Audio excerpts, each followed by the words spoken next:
నమస్కారం అండి. చిన్న పిల్లలతోటి అశ్లీలమైనటువంటి దృశ్యాల్ని చిత్రీకరించి యూట్యూబుల్లో వదిలేది మనం చూస్తూనే ఉన్నాము.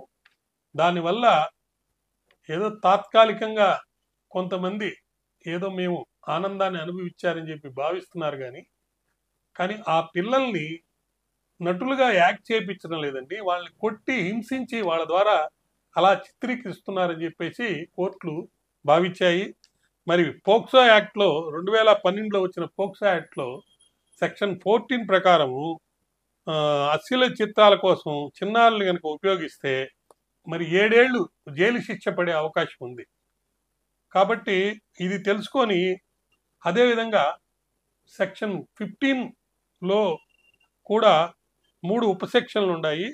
ఒక్కొక్క ఉపసెక్షన్ ప్రకారం చూస్తే ఇలాంటి వీడియోలను తొలగించకపోయినా, చెరిపివేయకపోయినా, లేకపోతే తన చేతికి ఇలాంటి వీడియోలు అందాయని అధికారులకు ఫిర్యాదు చేయకపోయినా మరి 5,000 రూపాయల వరకు జరిమానా విధించేదానికి ఉంది. ఒకవేళ మళ్ళా ఇట్లాంటి అఫెన్సే రిపీట్ చేస్తే 10,000 వరకు వెళ్తుంది. అదేవిధంగా చిన్న పిల్లలకు సంబంధించినటువంటి అశ్లీల వీడియోల్ని వేరే వాళ్ళకి మీరు వాట్సాప్ రూపంలో లేకపోతే ఏదో ఒక వేదికగా పంపిస్తే సెక్షన్ 15(2) ప్రకారం మరి శిక్షార్హులు. మరి అదే సాక్ష్యంగా తీసుకొని మీకు శిక్ష కూడా వేసే అవకాశం ఉంది. కాబట్టి అశ్లీల చిత్రాలకు సంబంధించి చిన్న పిల్లలు గనక యాక్ట్ చేసిన వీడియోలు మీ దగ్గర ఉన్నా నిల్వ చేసుకుని, లేదా ఎవరికైనా పంపినా, లేదా వాటికి సంబంధించి ఫలానా వాళ్ళు ఇలా నాకు పంపారని మీరు కంప్లైంట్ ఇవ్వకపోయినా మీరు 14-15 సెక్షన్ల కింద శిక్ష పడే అవకాశం ఉంది. అదేవిధంగా సెక్షన్ 67(b) ప్రకారం పిల్లలపై లైంగిక కృత్యాలను ఎలక్ట్రానిక్ రూపంలో ప్రచురించడం, పంపిణీ చేయడం కూడా శిక్షార్హమైనది. 67(b) పరిధిని సుప్రీంకోర్టు విస్తరించింది.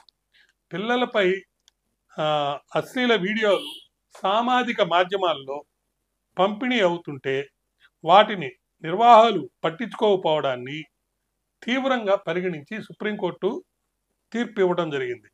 అంతేకాకుండా పోక్సో యాక్ట్లో సెక్షన్ 30 ప్రకారము ఎవరి మీదైనా కనుక కేసు పెడితే ఈ అశ్లీల చిత్రాలు పిల్లలకి సంబంధించి దానికి సంబంధించి నేరం చేశారని, తప్పు చేయలేదని రుజువు చేసుకోవాల్సిన బాధ్యత ఆ ముద్దాయి మీద ఉంది. కాబట్టి గుర్తెరిగి ఎవరైనా కానీ ఏదైనా అశ్లీల చిత్రాలకు సంబంధించిన వీడియోలు కనుక వాళ్ళ వాట్సాప్లో కానీ లేదా ఇతర మాధ్యమాల ద్వారా వాళ్ళకు వచ్చిన దాని గురించి సంబంధించి ఏదైనా వివరాలు తెలిసినా వెంటనే అధికారులకు చెప్పటం, వాటిని విత్డ్రా చేసేయటం, వాటిని డిస్ట్రాయ్ చేయించడం ఎంతైనా అవసరం. అదేవిధంగా యూట్యూబ్ ఛానల్స్ వాళ్ళు కూడా మేము దీన్ని చిత్రీకరించలేదు, మేము ఓన్లీ ట్రాన్స్ఫరర్స్ అని అనడానికి లేదు. చిత్రీకరించిన వాళ్ళు, కొన్నవాళ్ళు, అమ్మిన వాళ్ళు, దీనికి సహకరించిన వాళ్ళు, తర్వాత పంపిణీదారులు, వినియోగదారులు, నిర్మాతలు అందరూ కూడా దీనికి సంబంధించి ఖచ్చితంగా బాధ్యత వహించాలి. వాళ్ళ శిక్షలకు గురవుతారని చెప్పి తెలుసుకోండి. తర్వాత చైల్డ్ పోర్నోగ్రఫీ అనే పేరుని మార్చేయని కూడా సుప్రీంకోర్టు తీర్పు ఇవ్వడం జరిగింది.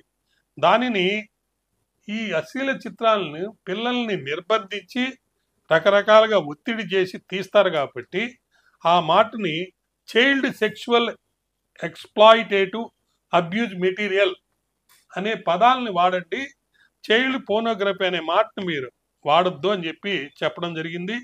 సర్వోన్నత న్యాయస్థానం కేంద్ర మహిళా శిశు సంక్షేమ శాఖలకు సూచనలు కూడా చేయడం జరిగింది. చట్టపరమైన పర్యవసానాల గురించి, ఈ చిన్నారులపై అశ్లీల చిత్రాల గురించి అందరికీ అవగాహన కలిగే విధంగా మీరు చర్యలు చేపట్టండి అని కూడా తీర్పు ఇవ్వడం జరిగింది. ప్రస్తుతం చిన్నారులపై సైబర్ నేరాలు ఎక్కువ జరుగుతున్నాయి.